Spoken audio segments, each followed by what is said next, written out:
دوستوں، بزرگوں اور بھائیوں، کچھ چیزیں ایسی ہیں جن کا قرآن مجید نے بارہا تذکرہ فرمایا۔ قرآن پاک کسی چیز کا ایک بات بھی ذکر کر دے تو وہ چیز ہمارے لیے دستور حیات اور منشور زندگی بن جاتی ہے۔ لیکن اگر اللہ تبارک و تعالیٰ کسی چیز کا بار بار تذکرہ فرمائے تو معنی یہ ہے کہ اس کی ہمیں بہت ہی زیادہ ضرورت ہے۔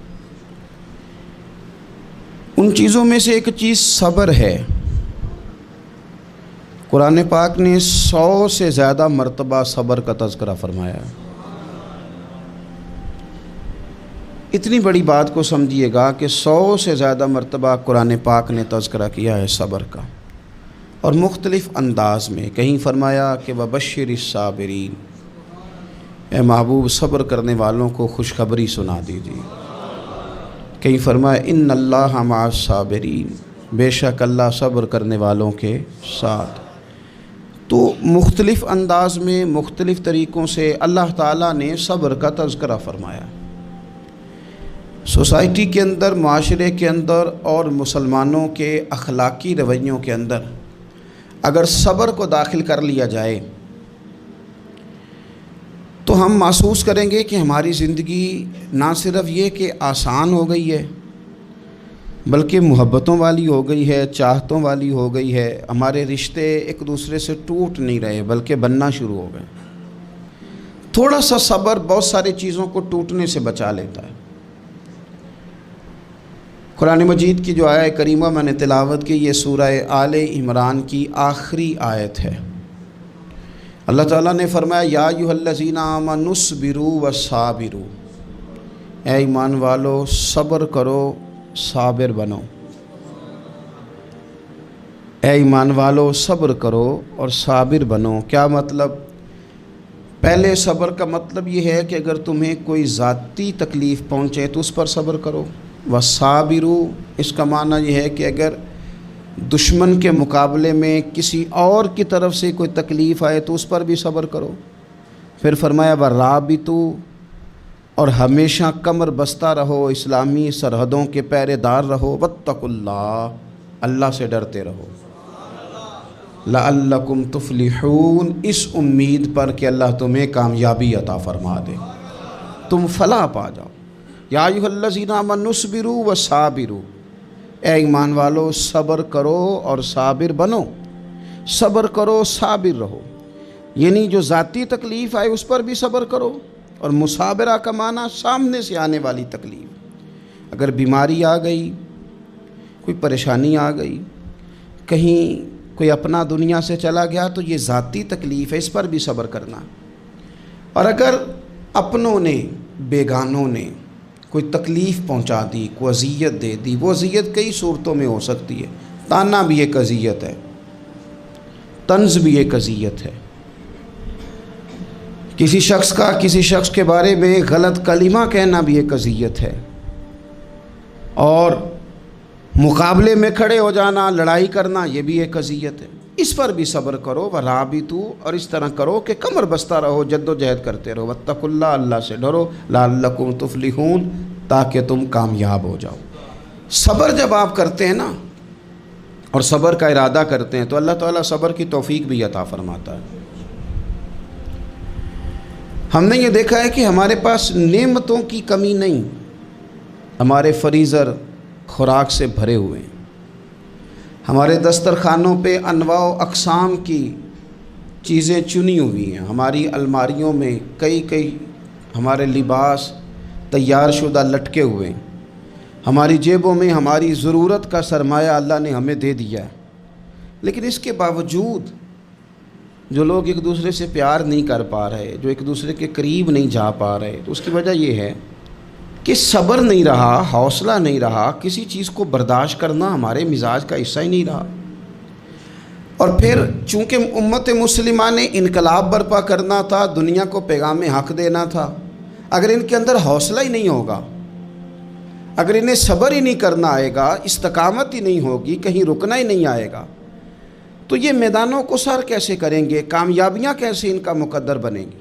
رمضان المبارک میں بھی ماحول یہ ہو کہ افطاری سے 1 گھنٹہ پہلے نظر پوری ٹک جائے گھڑی پہ، اور تھوڑا سا بھی صبر مشکل ہو، اور رمضان المبارک میں سحری کے وقت میں اگر دہی والی دکان پہ بھی جھگڑا ہی ہو رہا ہو، اور شام کو سامان خریدنے میں بھی اگر بحث ہی ہو رہی ہو، تکرار ہو، جھگڑا ہو، تو پھر سیکھا کیا؟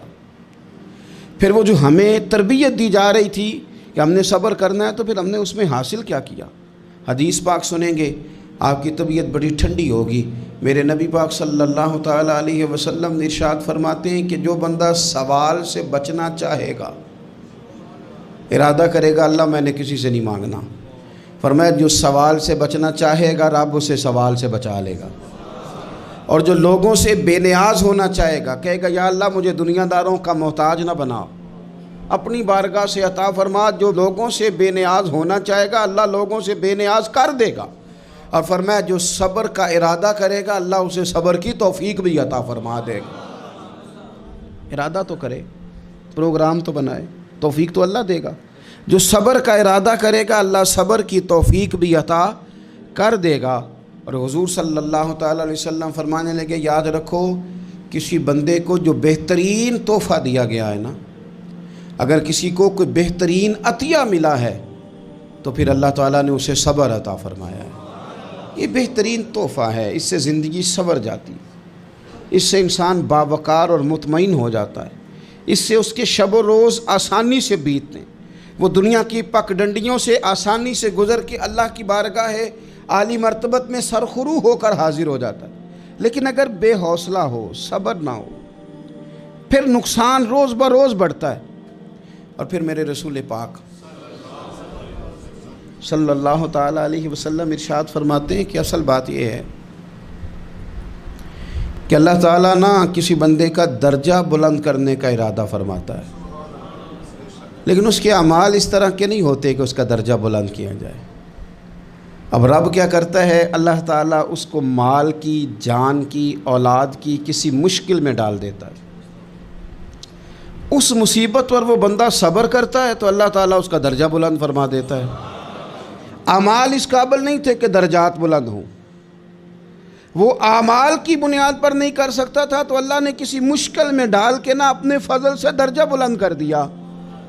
اب جو راہ طریقت کا مسافر تھا، جو سلوک کی منازل طے کر رہا تھا، جو اللہ رسول کے قریب جانے چاہ رہا تھا، اس کے لیے کتنی آسانی ہو گئی کہ مجاہدہ تو زیادہ نہ کر سکا، کثرت سے نفلی صوم و صلات کا بندوبست تو نہ کر سکا، تھوڑا سا صبر کیا، رب نے اپنا اور اپنے محبوب کا قرب عطا فرما دیا۔ تو یہ تو آپ صبر کرنے کے لیے جب نکلے ہیں تو آپ نے تو رب رسول کو پا لیا۔ یہ صبر تو وہ والا سفر ہے جس کی جو منزل ہے وہ اللہ رسول کا قرب ہے۔ ہم لوگ تھوڑی تھوڑی باتوں میں حوصلہ ہار جاتے ہیں، صبر چھوڑ جاتے ہیں، پریشانی بڑھ جاتی ہے، پتہ نہیں ایسے محسوس ہوتا ہے کہ جیسے یہی بندہ دنیا کا سب سے دکھی بندہ ہے۔ تو ایک تو یہ کہ ذاتی حیثیت سے صبر کرے، ایک یہ کہ پھر دشمن کا جب مقابلہ ہو، آمن نصبرو و صابرو، آپ کا جب مقابلہ سامنے کسی کے ساتھ ہو تو پھر تیر، تلواریں، اسلحہ، بندوقیں یہ نہیں زیادہ لڑتی، میدانوں میں حوصلے لڑتے ہیں، میدانوں میں صبر لڑتا ہے، میدانوں کے اندر توانائیاں لڑتی ہیں۔ میدان کربلا کے اندر کوئی مقابلہ نہیں تھا تیر کا تیر کے ساتھ، تلوار کا تلوار کے ساتھ کوئی مقابلہ نہیں تھا۔ میدان کربلا کے اندر ظلم کا صبر سے مقابلہ تھا۔ فتح کے ڈنکے یزید نے بجائے تھے، جشن ابن زیاد نے منایا تھا، لیکن قیامت تک اللہ نے جو فتح عطا فرمائی ہے تو وہ حسین ابن علی کے صبر کو عطا فرمائی، وہ سیدنا امام علی مقام کے صبر کو ملی۔ عزیز بھائی، صبر ہی ہمیشہ فاتح ہوتا ہے، صبر ہی جیتا کرتا ہے، صبر ہی کامیابیاں دیتا ہے، نتیجے صبر کے نکلتے ہیں، صبر کے حوصلے کے نتیجے ہوتے ہیں۔ ہماری جلد بازی ہمیں شکست خوردہ کر دے گی، ہمارا حوصلہ نہ ہونا ہمیں ہرا دے گا، ہم کمزور پڑ جائیں گے اگر ہم بے حوصلہ ہو جائیں گے۔ سنو، میرے نبی پاک علیہ السلام نے تربیت کی، حضور اپنی امت کو درس دیتے ہیں، حضور فرماتے ہیں پہلے تو کوشش ہی نہ کرو کہ تمہاری دشمن سے لڑائی ہو، اس چکر میں ہی نہ پڑو کہ لڑائی ہو، مسلمان امن والے ہیں، یہ پرامن لوگ ہیں، یہ امن پسند ہیں، یہ داعی امن ہیں، یہ معاشرے میں مومن ہونا امن کی علامت ہے۔ فرمایا پہلے تو یہ پروگرام ہی نہ بناؤ کہ تمہاری لڑائی ہو، اور فرمایا پھر اگر ہو جائے نا تو پھر صبر کے ساتھ مقابلہ کرو، پھر ڈٹ کے مقابلہ کرو، اور پھر یاد رکھو کہ یہ جو جنت ہے یہ تلواروں کے سائے میں ہے، جنت تلواروں کے سائے میں تمہیں ملے گی۔ پھر ڈٹنا سیکھو۔ پہلے تو بات یہ کہ تم یہ ارادہ ہی نہ کرو لڑائی، اور اگر کبھی ہو جائے وہ لوگوں کو بتاؤ کہ ہیں ہم پرامن لوگ، پر دین کے لیے کھڑا ہونا ہو تو پھر ہم سے زیادہ کسی کو کھڑا بھی نہیں ہونا آتا، پھر ہم سے زیادہ کسی کے پاس طاقت بھی نہیں۔ حضرت مولا علی شیر خدا رضی اللہ تعالیٰ عنہ کے زمانے میں کفر کے ساتھ ایک جنگ ہو رہی تھی، تو کافروں نے نا جاسوس بھیجے کہ یار پتہ تو کرو مسلمانوں کی تیاری کس طرح کی ہے۔ تو جاسوس واپس جا کے کہنے لگا سمجھ کوئی نہیں آئی ان کی، وہ تو راہب قسم کے لوگ ہیں، صوفی قسم کے لوگ ہیں، وہ تو کٹے ہوئے ہیں دنیا سے، مسلوں پہ بیٹھ جاتے ہیں، رات کو تو لگتا ہے دنیا سے تعلق ہی کوئی نہیں، لیکن سویرے اٹھ کے میدان میں تلوار لے کے نکلتے ہیں تو لگتا ہے ان سے بڑا مجاہد ہی کوئی نہیں۔ یہ عجیب لوگ ہیں کہ رات کو مسلح پہ بیٹھیں تو لگتا ہے کٹ گئے دنیا، یہ صوفی لوگ ہیں، درویش ہیں۔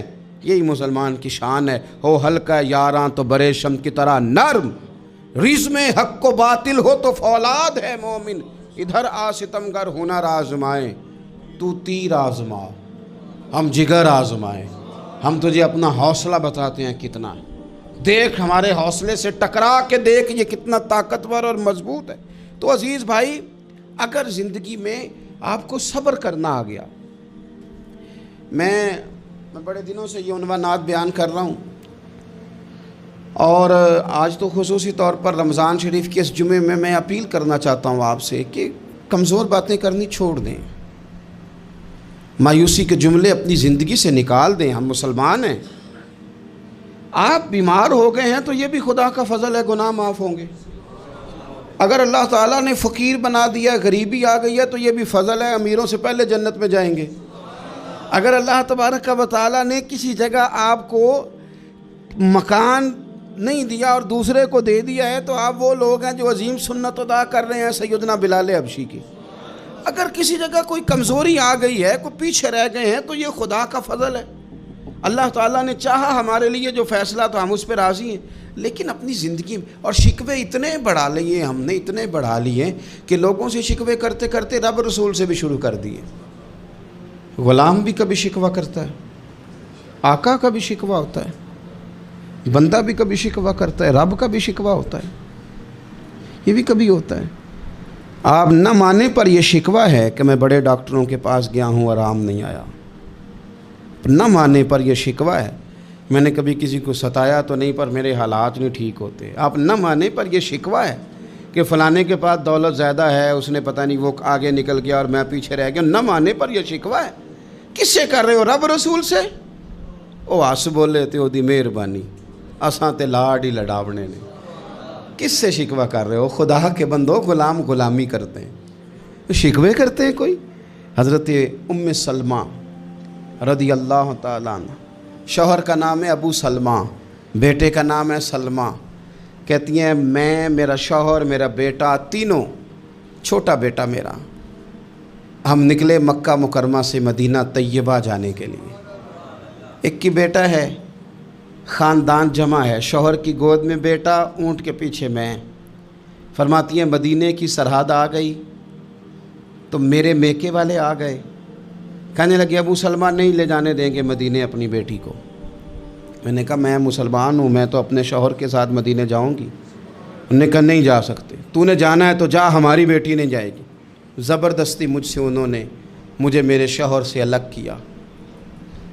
کہتی ہیں پھر میرے شوہر کے قبیلے والے آ گئے، وہ کہنے لگے اگر تم اپنی بیٹی کو نہیں نہ جانے دیتے تو یہ جو ہمارا پوتا ہے یہ ہماری نسل ہے، تمہارا نہیں، اسے ہم نہیں جانے دیں گے۔ وہ بچہ اپنی طرف کھینچتے تھے، میں اپنی طرف کھینچتی تھی، مدینے کی سرحد پہ۔ یہ جھگڑا زمین کے لیے نہیں ہو رہا، مکان کے لیے نہیں ہو رہا، حضور کے مدینے جانے کے لیے ہو رہا، حضور کے مدینے جانے کے لیے ہو رہا، مدینے جانے کے لیے ہو رہا۔ لنگ کئی مہینے تے برس گئے تے تیری دید نو دیدے ہی ترس گئے، انہوں نے بچہ کھینچا، میں نے اپنی طرف کھینچا، میرے بچے کا بازو اتر گیا۔ فرماتی ہیں میرے شوہر مدینے چلے گئے، بیٹا میرا میرے سسرال والے لے گئے، مجھے میکے والے لے گئے۔ آج بھی کچھ سیانے بندے کہتے ہیں اس کو نکال دو اور بچے چھین لو۔ ان کا بھی خیال تھا کہ بیٹا لے جائیں گے نا تو ابو سلمہ بھی مدینے سے واپس آ جائے گا، یہ بھی واپس آ جائے گی۔ او یار، اتنا بڑا بھی ظالم کوئی نہیں ہوگا جو ماں باپ سے بچے جدا کرے۔ فرماتی ہیں کہ وہ لے گئے چھین کے، میں میکے چلی گئی۔ لوگ روٹی کھاتے تھے، میرے حلق سے نہیں گزرتی تھی۔ زمانہ سویا کرتا تھا، میں سو نہیں پاتی تھی۔ بیٹا کہاں، شوہر کہاں، میں کہاں۔ ام سلمہ کتنی دیر تکلیف کاٹی؟ جناب ام سلمہ کہنے لگی لوگوں 1-2 دن نہیں، پورا سال بیت گیا، پورا سال، پر جے سونا ہی میرے دکھ وچ راضی، جے سونا ہی مارو مارو مینوں مار مکاؤ، میں کوئی عذر نہ پیش لے آواں، او جے سونا ہی میرے دکھ وچ راضی، پھر سکھ نو چلے ڈاواں۔ فرمایا سال بیت گیا، لوگ صبح اٹھ کے کام کاج پہ لگ جاتے، کپڑے بدلتے، ڈیوٹیاں کرتے، اور میں سویرے اٹھ کے اس جگہ آ جاتی جہاں میرا شوہر اور میرا بیٹا بچھڑا تھا۔ میں سارا دن روتی، آہوزاری کرتی، حضور کے مدینے کی طرف منہ کر کے میں تڑپتی۔ سال بیت گیا، سال، ایک ہفتہ نہیں نکلتا بچوں کے بغیر۔ بڑے بڑے سیانے لوگ پردیس جاتے ہیں تو بچوں کی فوٹو دیکھ دیکھ کے روتے ہیں، لیکن کہتی ہیں ماں تھی، بیٹا بچھڑا اور پھر بیٹا بیمار ہو اور ماں سے جدا ہو، کتنی تکلیف کا منظر ہے۔ آپ فرماتی ہیں کہ 1 سال بیت گیا اور میں نے کسی کی منت نہیں کی، میں نے کوئی شکوہ نہیں کیا، اس لیے کہ جس حال میں رب و رسول رکھیں۔ یہ حوصلہ، یہ صبر، یہ توانائی 1 سال کے بعد میرے چچا کا بیٹا میرے پاس سے گزرا، تڑپتے دیکھ کر کہنے لگا میری بہن تو سارا دن روتی رہتی ہے۔ تو میں نے کہا بھائی تمہیں کیا بتاؤں، اس کا شوہر چلا جائے، بیٹا جدا ہو جائے، وہ کیا کرے گی؟ فرماتے اس نے جا کے میرے باپ سے، اپنے والد سے، میرے خاندان والوں سے کہا اس کی سزا کب ختم ہوگی؟ اس غریبنی کا قصور یہ ہے کہ یہ مدینے والے کا کلمہ پڑھتی ہے، اس کی غلطی یہ ہے کہ یہ مسلمان ہو گئی ہے، دین حق قبول کر لیا ہے، کیوں نہیں تم خیال کرتے؟ کہتے ان کے دل نرم ہوئے، وہ رضامند ہوئے مجھے مدینے جانے پہ۔ پھر اس نے کوشش کی میرے سسرال پیغام بھیجے، کب بس کرو، اور بچہ تو چڑیا کا جدا ہو جائے تو وہ تڑپا کرتی ہے، اور تم نے ایک جیتی جاگتی ماں کا بیٹا جدا کیا ہے۔ وہ بھی نرم ہوئے، رب نے اسباب بنائے، میرا بیٹا مجھے ملا۔ کہنے لگے تو رہ جا، میں نے کہا نہیں، تم مسلمان نہیں ہو، تمہیں پتہ نہیں نا، میں یہاں نہیں رہ سکتی، مجھے مدینے ہی جانا ہے۔ اکیلی اتنا سفر، جنگلوں کا رستہ، پہاڑی رستہ طے کر لو گی؟ میں نے کہا میں کر لوں گی۔ جنوں ویکھ کے ٹھر دیاں اکھیاں نے تو جنوں ویکھ کے ٹھر دا سینہ ہے، ربا تیری ساری خدائی چ ایک کی تے شہر مدینہ ہے۔ کہتی میں اونٹ پہ بیٹھی، بیٹا میں نے گود میں بٹھا لیا، میں سفر کرنے لگی، پر دل میں کھٹکا تھا کہ اتنا لمبا سفر، بیٹا چھوٹا ہے، کیسے کروں گی؟ کہتے مجھے عثمان بن طلحہ مل گئے، کہنے لگے کہاں جا رہی ہو بہن؟ میں نے کہا مدینے۔ کہنے لگے اکیلے جاؤ گی؟ میں نے کہا جانا تو ہے نا، کوئی ساتھ چلے نہ چلے پر شہر رسول تو جانا ہے نا۔ آپ فرماتی ہیں میں نے عثمان بن طلحہ سے نیک بندہ کوئی نہیں دیکھا، میرے اونٹ کی لگام تھام لی۔ جب مجھے اونٹ پہ بٹھاتے تھے نا، اونٹ بٹھا کے چلے جاتے تھے، میں بیٹھ جاتی تھی تو آ کے لگام تھامتے تھے۔ جب کہیں مجھے اتارتے تھے تو اونٹ بٹھا کے چلے جاتے تھے، میں اتر جاتی تھی تو اونٹ کو باندھتے تھے۔ سونا ہوتا تھا تو اونٹ بٹھا دیتے، میں اتر جاتی، وہ دور جا کے لیٹ جاتے۔ فرماتی تھی پھر میرے لیے میرے رب نے اسباب پیدا کیے اور میں مدینہ پہنچی، میں شوہر سے ملی، اور لوگوں میرے نصیب دیکھو، میں رہنے کہاں لگی؟ حضور کے مدینے میں، شہر رسول میں، شہر رہ پائے نظر ہوش میں آ، یہ کوہ نبی ہے، میں حضور کے حرم کی زمین اور قدم رکھ کے چلنا۔ ارے سر کا موقع ہے او جانے والے، مدینے کے خطے خدا تجھ کو رکھے، غریبوں فقیروں کے ٹھہرانے والے۔ کہتی ہے میں وہاں بسنے لگی۔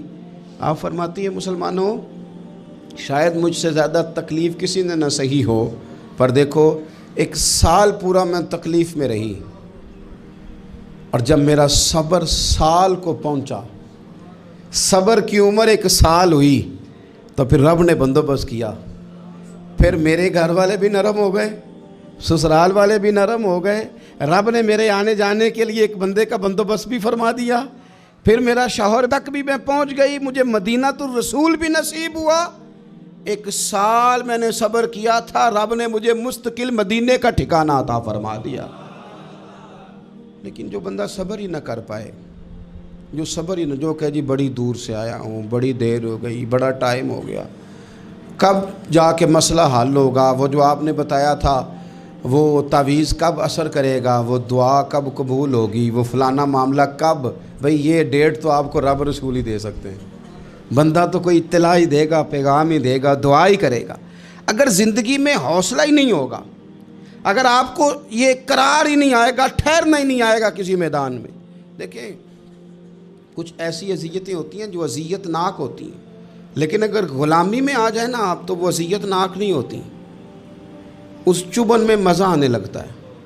کئی درد بھی مزیدار ہوتے ہیں، کئی درد بھی، کبھی زخم ٹھیک ہونے پہ آ جائے نا تو اسے چھیڑو تو مزہ آتا ہے، اس لیے کہ کچھ درد بھی مزیدار ہوتے ہیں۔ آتش سے کسی نے کہا تو روتا بڑا ہے، اس نے کہا محبوب کی یاد میں تڑپتا ہوں، ابھی تو ایک دل ہے، میرے تو خواہش تھی کبھی 2 ہوتے نا تو صحیح کر کے تڑپتا۔ رب نے دل ایک بنایا، کہتا وہ مزہ دیا ہے تڑپ نے کہ میری آرزو ہے یا رب میرے دونوں پہلوؤں میں دل بے قرار ہوتا۔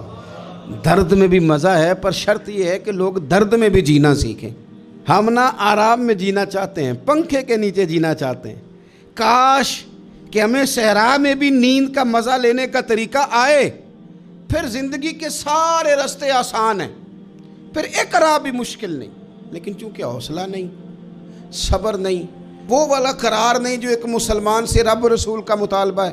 حدیبیہ کے موقع پہ نا نبی پاک صلی اللہ علیہ وسلم نے جو شرطیں کافروں کے ساتھ طے کی تھی نا، حضور نے نور بصیرت سے کی تھی نا، تو انہی شرطوں نے پھر فتح کے باب کھول دیے۔